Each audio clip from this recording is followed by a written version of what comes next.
I am going to show you how to block your squares. Now you've made your squares. Anytime you're making squares, they need to be blocked, okay, because they're kind of not really edged up right. So you just put them in regular water, and because it's not, I don't put them in any, I just put warm, not warm, but either cold water. I just throw them in there, let them dry. And don't wring them out, just squeeze it out like that. You squeeze it like so, because you want, this is what's called blocking, okay? So you squeeze it like that. Okay, I'm just going to pause this.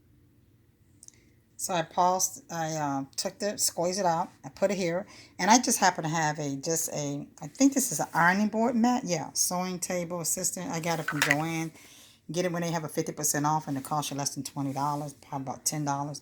I just use this because I like the lines on it, and it has a backing like this, so when I'm putting I have it on my bed, so I just put it there if I'm not blocking anything big, it doesn't get wet, and squeeze out. Then you just get little pins, whatever type of pins you have.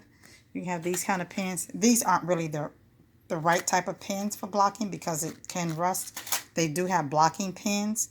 You don't have to get that. I started off with this when I first started blocking because I didn't have blocking pins. But tools, you'll find out. Whatever craft you're doing, you'll find what you need for your craft as you get more into it. But if you're not really just trying it out, I wouldn't recommend buying all of these tools unless you're really into it. It took me years before I really started buying certain things. And the reason you want to block this, you measure up. I usually do my four corners so I know what spot to spot. I did that first. And I did so I know what I'm doing here.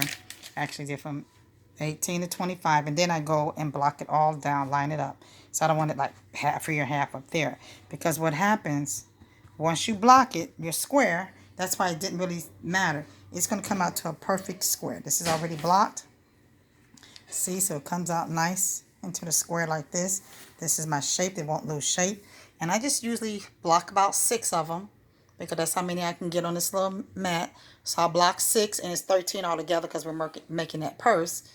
So I block 6 out like this at a time. And I take a couple of days because I'll leave it here for a couple of days. This is my second 6 that I'm doing. I'll leave it, and then I go do something else and just leave it. Then I just take these out. Then I go for my next 6 that I have to block. And you usually like to put this somewhere where it's not going to bother anybody. You got to move it up. Or you can block it on the floor. Take a towel. I've taken towels, put them on the floor.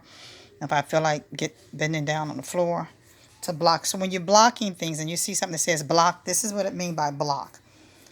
It keeps its shape, and once you wash it or whatever, even blankets, you need to block everything. That's how you keep your garments in the right shape, is when you block them and they just air dry. Okay, so this is blocking. So go ahead and block your square, and you just wet it and block it. Okay, have fun.